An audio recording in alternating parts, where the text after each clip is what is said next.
सास हो, माँ मत बनो। सिमरन की नई नई शादी होती है।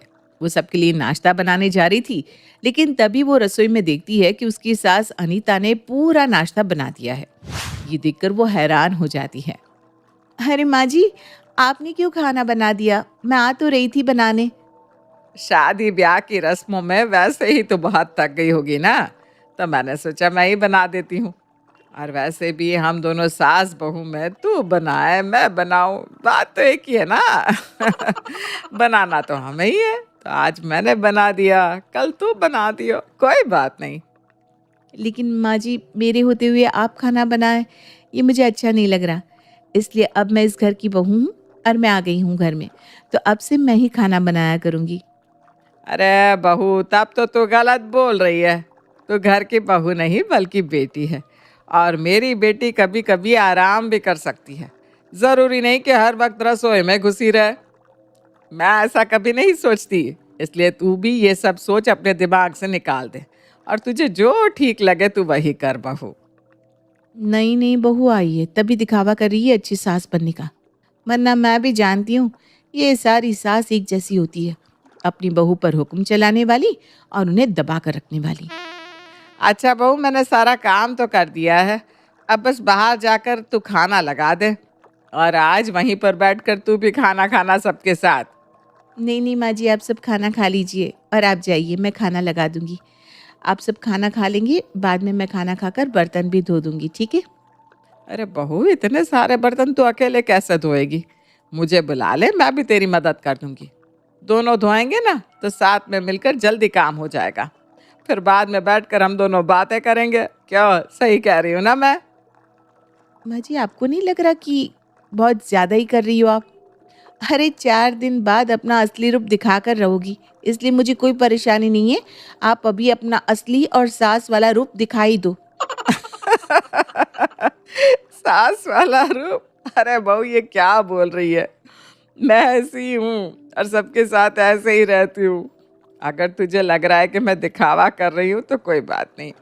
अब तो हमारे साथ ही रहेगी, और तुझे पता चल जाएगा कि मैं कोई दिखावा नहीं कर रही। अनीता इतना बोलकर खाना बाहर लगाने लगती है। अब ऐसे ही कई दिन निकल जाते हैं। सिमरन को यही लगता है कि उसकी सास दिखावा कर रही है। अनीता फिर भी बिना कुछ सोचे समझे बहू के कामों में मदद करवा देती।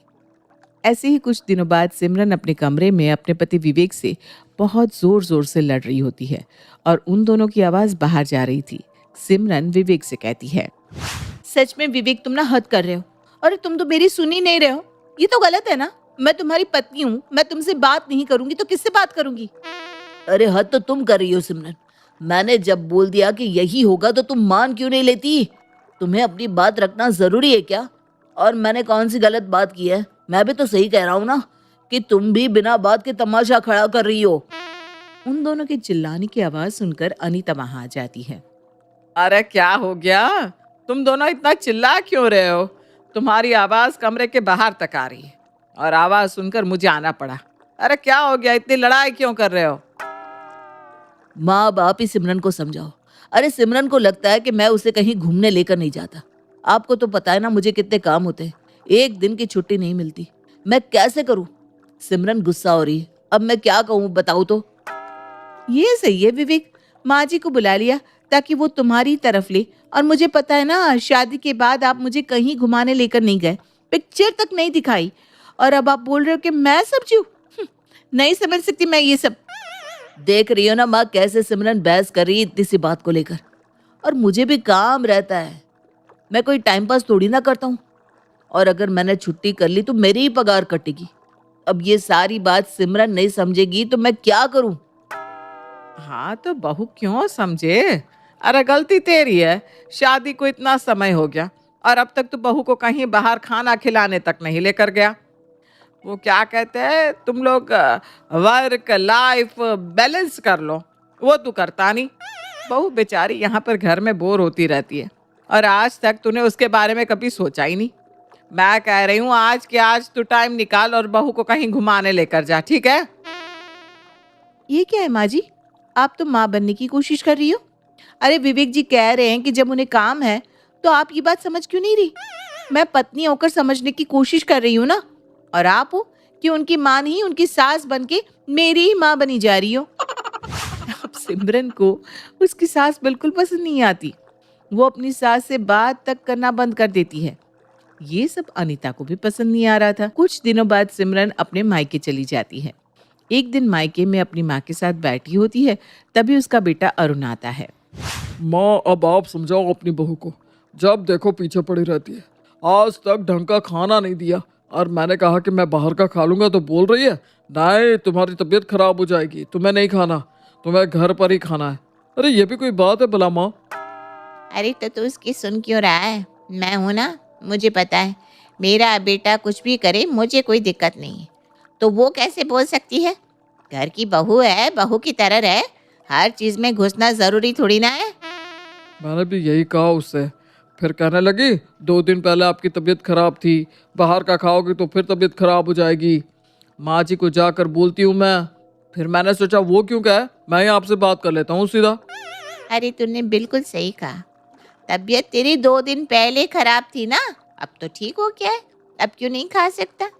जा बेटा, कोई बात नहीं, बहू को बोलने दे, वो तो चिक चिक करती रहेगी, मैं संभाल लूंगी। आई बड़ी घर की चौधरी बनने। जा बेटा जा।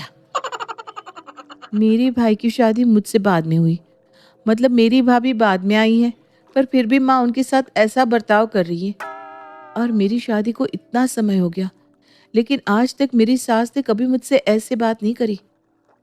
मेरी सास सच में मेरी माँ ही है, मैं ही गलत समझ बैठी। मैं अभी जाती हूँ और उनसे माफ़ी मांगती हूँ। सिमरन तुरंत घर जाती है और अपनी सास को यहाँ वहाँ ढूंढने लगती है, लेकिन सिमरन को उसकी सास कहीं नहीं मिलती। सिमरन अपनी सास के कमरे में जाती है, उसे वहाँ भी नहीं मिलती। फिर वो सामान लेने जिस दुकान जाती है, वहाँ पहुँचकर दुकान वाले भैया से कहती है, अरे भैया, आपने मेरी सास को देखा है क्या? जब से मायके से आई हूँ तब से दिख ही नहीं रही। आपको कुछ पता है कहाँ गई मेरी सास? अरे तुम्हें नहीं पता क्या तुम्हारी सास कहाँ गई? वो तो वृद्धाश्रम चली गई। उस दिन आई थी, दुकान से कुछ सामान लिया, बड़ी परेशान लग रही थी। मैंने पूछ लिया क्या हुआ माँ जी, सब ठीक है ना? तो बताया कि मैं वृद्धाश्रम जा रही हूँ, वहीं रहूंगी।